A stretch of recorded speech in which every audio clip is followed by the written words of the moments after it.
Good morning.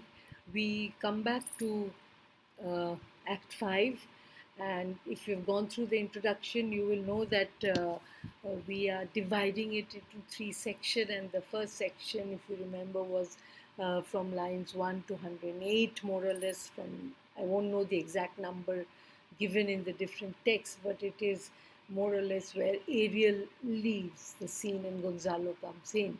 So, till that section, let us go through the important um, dialogues and how the theme of this forgiveness, reconciliation grows, how Prospero is now giving up his art and moving onto the life that he led before he came onto the island.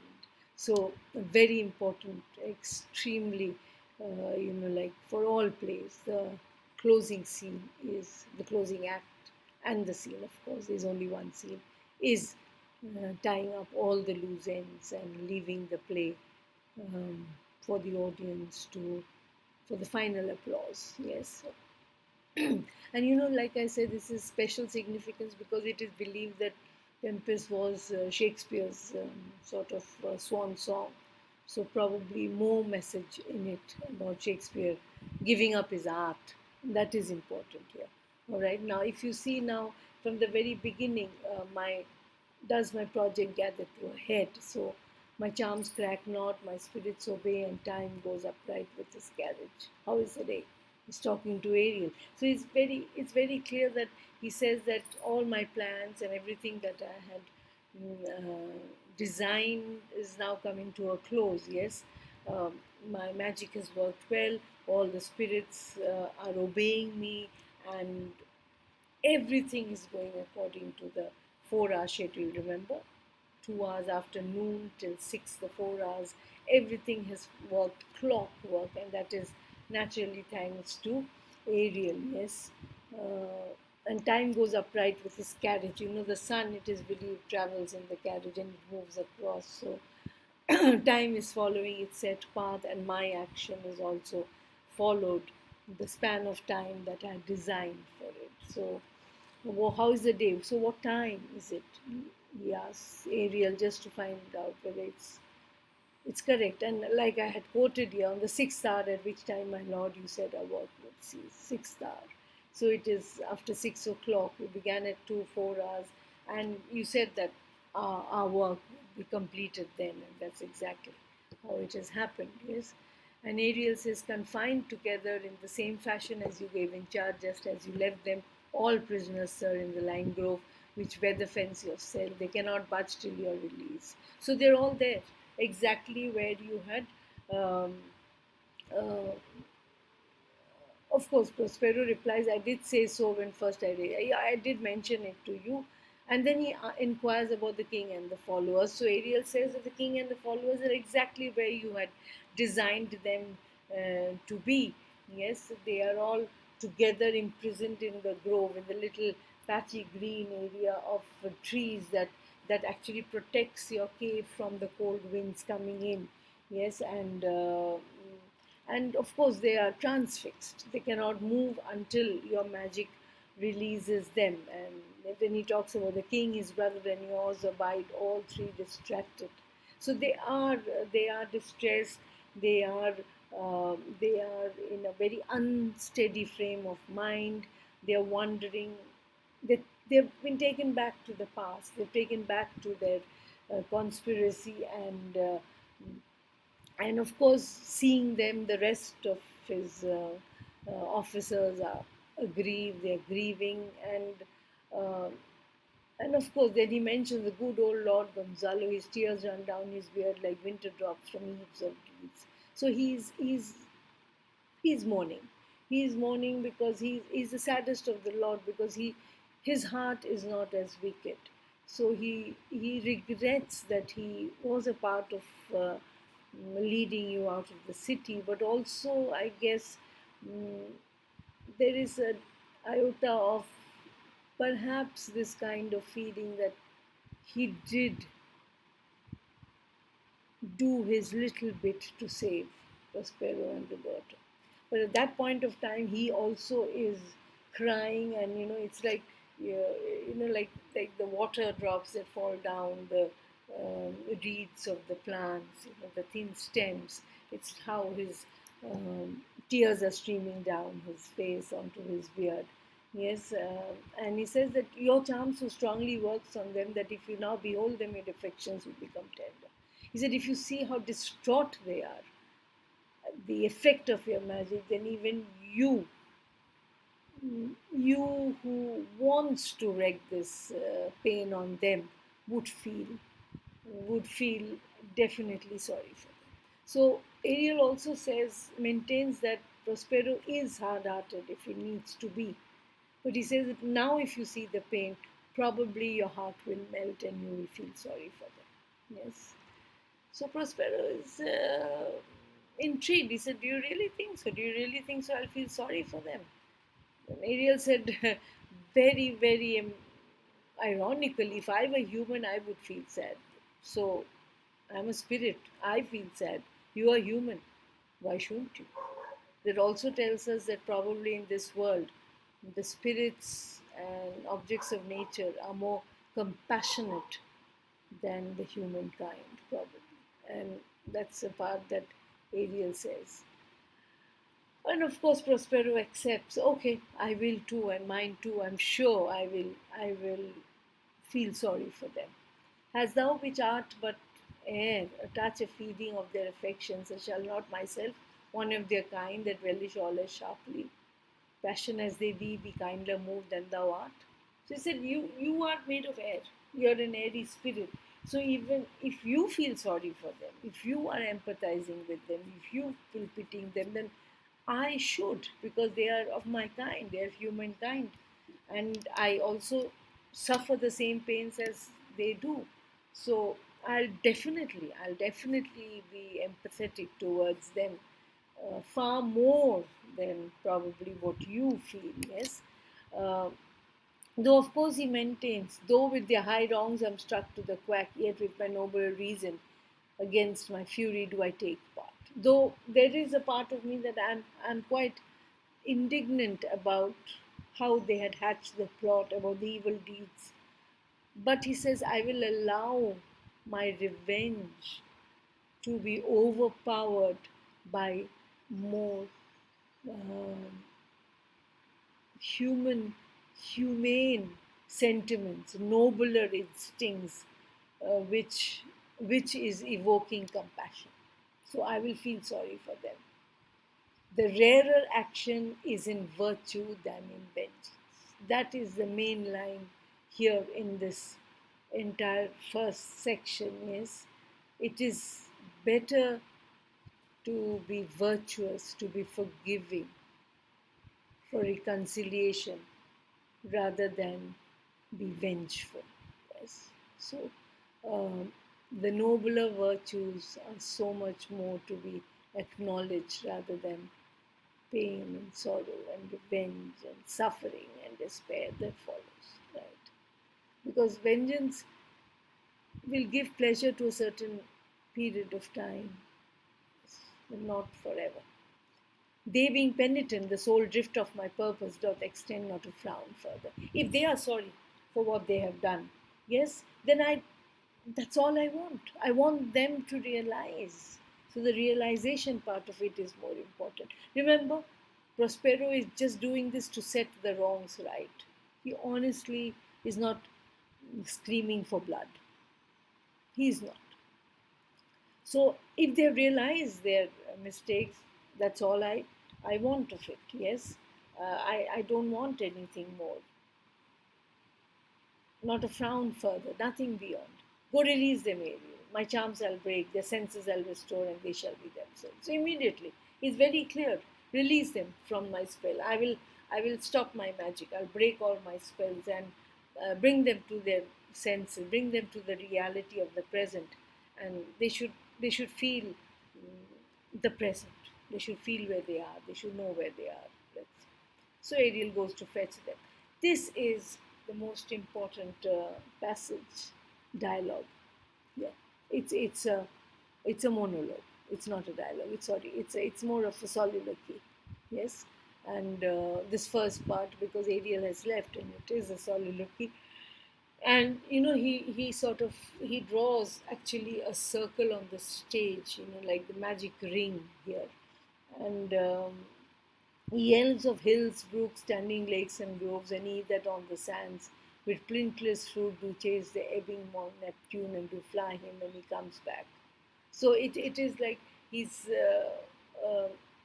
with the help of spirits and elves who live in the hills and who live in the streams and who live in the pine, this forest here, the groves here, those who chase the sea on the beach. So these are airy spirits, these are fun spirits, these are elves. And they are of a different element. If they walk on the sand, they don't leave their footprints behind. Yes, um, uh, you run away when the waves come in. You build two, like he says, you by moonshine to the greeners are ringless make, whereof eve you not buys, and whose pastime is to make midnight mushroom that rejoice to hear the solemn curfew, by whose aid weak masters though ye be, I have bedimmed the noontide sun, call forth the mutinous wind, and between the green sea and azure vault said roaring roar. I have used you, spirits and elves, who can actually run away when the waves come in without leaving any footprints on the sand. You make these toadstools, like the little bigger size mushrooms when when the moon shines, as a part of, it's a part of your fun games that you have, because you have the power to do all that. Yes, and it is with your help that I roused the tempest. It is with your help that the angry winds were roused, and the sea and the green blue and the sky all dark. They were at war with each other. There was thunder, there was lightning, there was the tempest. Yes, and the lightning also burned, like he said, to the dread rattling thunder have I given fire, and rifted Jove's stout oak with his own bolt. So it's the proverbial Jupiter's mighty oak was also grounded, broken, split by the lightning that I created. I didn't create myself, it was through you. You are by far the most powerful. Yes, and I have also, this is noon time, so I've brought in evening during noon by my magic, but you have been the instrument of creating all this magic. Yes, the strong base promontory have I made shake, and by the spurs plucked up the pine, and said, graves at my command have waked their sleepers oft, and let them forth by my so potent art. So he's talking about all that he has done, his magic by his own, by the lightning bolts. What has he done? He's shaken the sturdy cliffs. He has uprooted the pine trees and the cedar trees. The graves have opened up, and the corpse lying in it have awakened. The impossible has happened because of him, and because of the powerful magic. And you've been instrument in that magic that I have created. And he says that, but this point in time, what is important, but this rough magic I here abjure. Important. I give up this magic. I give up this magic that I have, which has made me as powerful as probably the gods in the sky. And you've been a part of that magic. But at this point in time, I give up. I give up. I abjure my magic. And when I've required some heavenly music, which even now I do to work mine end upon their senses, that this airy charm is for, I'll break my staff, bury it certain fathoms in the earth, and deeper than did ever plummet sound, I'll drown my book. The final act of giving up his magic. So he says that, I'll like I do need heavenly music. Yes, so that, to cast the spell. At times I still do need that music, um, because what am I doing now? I'm doing something which is much needed. I'm going to break my staff. I'm going to bury it so deep into the ground that it can never be recovered. And all these books of magic and spells and which I've used in the past, he says, I will throw it into the sea, um, and it'll and hope that it will sink deep, as deep into the sea, much deeper than even how an anchor, the plummet sound, that is out deeper than how far an anchor can go. And you know, the anchor can go right to the bed of the ocean. So it'll go deeper down than the anchor can go. Again, to show that I, I will abjure my magic powers totally, totally. I give it up totally. Yes. Then, of course, there is music, and as he had directed Ariel, they all come in. Alonso, Gonzalo, Sebastian, Antonio, Adrian, Francisco. They all enter that circle which Prospero has made, and they stand there, charmed. Yes, while Prospero speaks. Do you think they can hear? Uh, Probably not yet. Yes, and what does he say? The same speech continues. Now no longer soliloquy because others are present. But whether they can really hear it, let's find out. A solemn air and the best comforter to an unsettled fancy, cure thy brains, now useless, boiled within thy skull. Yes. So he says that this soft music that is being played, let it comfort your disturbed minds, your distraught minds, your minds that are raging with a kind of fever. Let it be comforted. Yes, because your brains are now useless. You're not thinking straight. You're not in your senses. All of you are standing there within my magic circle, yes, and I hope you gradually calm down. Then he addresses one by one. First, naturally, the man who saved him. Holy Gonzalo, that's why holy. Holy Gonzalo, yes, you are a good man, Gonzalo. You're an honorable man. Mine eyes, even sociable to the show of thine fall, fellowly drops. Yes, mine eyes, even sociably to the show of thine fall, fellowly. Fellowly fall, fellowly drops. Quite an alliterative line. He said, I cry for you, I weep for you, since I can understand what your feelings are. You're a good man, and I'm feeling sorry for putting you through this kind of pain. I didn't want you to, but unfortunately, you're a part of the group, so he to himself he says, yes, um, I will pay thy graces, my true preserver, he says. Yes, the charm dissolves apace, and as the morning steals upon the night, melting the darkness, so their rising senses begin to chase the ignorant fumes that mantle their clearer reasons. Yes. So he says that the spell is breaking, my magic spell is breaking gradually, and just as when the night ends and dawn creeps in and melts away the darkness, these people will slowly regain their senses. They will gradually come into their senses. They'll gradually come into their conscious state of being. And this the kind of frenzy that they are in will gradually ebb away, like the night ebbs away with the coming breaking of dawn. And then he addresses Gonzalo. Oh, good Gonzalo, my true preserver. You are the person who was my savior. You saved me and my daughter, and a loyal sir to him you follow. And yet you are loyal to Alonso. You followed, you did what was best for your king, but you also protected uh, distressed father and daughter at the time when it was required. I will pay thy graces home both in word and deed. So I will repay you both in kind and in words. In every way, I shall see that you are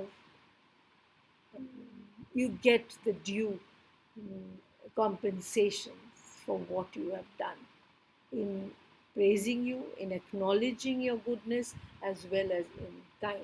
Yes, when we get back to civilization. Yes, and then he moves to Alonso and he says, most cruelly didst thou, Alonso, use me and my daughter. Thy brother was a furtherer in the act.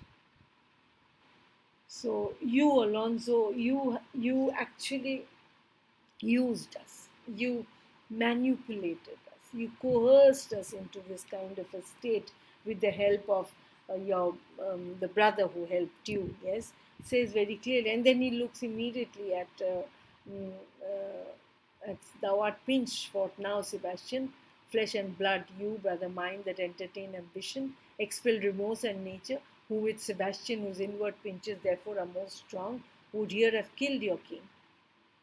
I do forgive thee, unnatural though thou art. So now he comes to the main villains, the main conspirators, and that is Sebastian and Antonio. And he says that my brother you, was so greedy for power that he forgot his the compassion and the bonding that we had as brothers, and he was uh, what he did to me 12 years ago. He was ready to do it now. Sebastian knew with Antonio you were ready to kill your own brother. You forgot about the blood relations that you share. Yes. But he says, I forgive you. That is important. I know what you have done, the wrongs that you have done, but I still forgive you. Yes.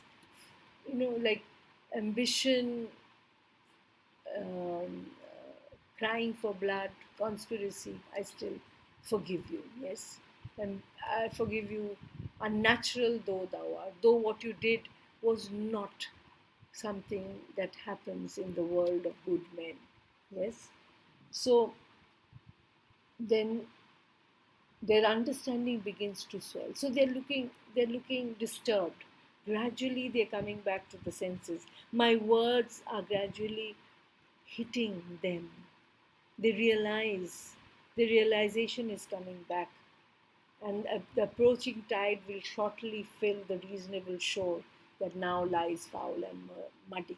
So you see, like, what happens when the water brink comes to the shore? It carries a lot of muck with it, and then again, the water, when it goes back, it carries the dust away. So their minds, which are clouded with my conversation and my spell being broken, their clouded minds are getting freer of their thoughts, and clearer thoughts are coming back. So all those muddy thoughts, all the confusion in their minds are gradually clearing up.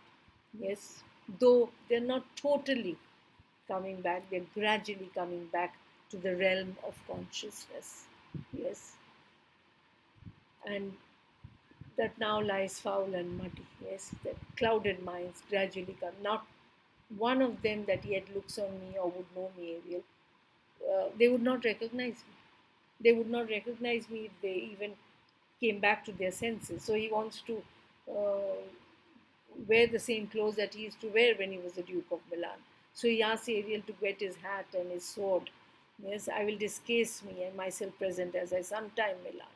So I will not be in this clothes of this robe that I'm wearing on the island. I'll get back to my traditional clothes that I used to wear when I was the Duke of Milan, and that's the only way that they can recognize me. And the last line, Spirit, thou shalt ere long be freed.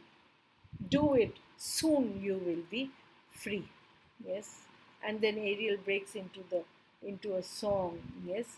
And where the bee drinks, I drink dew. Yes.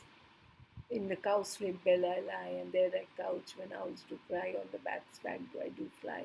After summer, merrily, merrily shall I live now, under the blossom that hangs on the bough. So he talks about his freedom.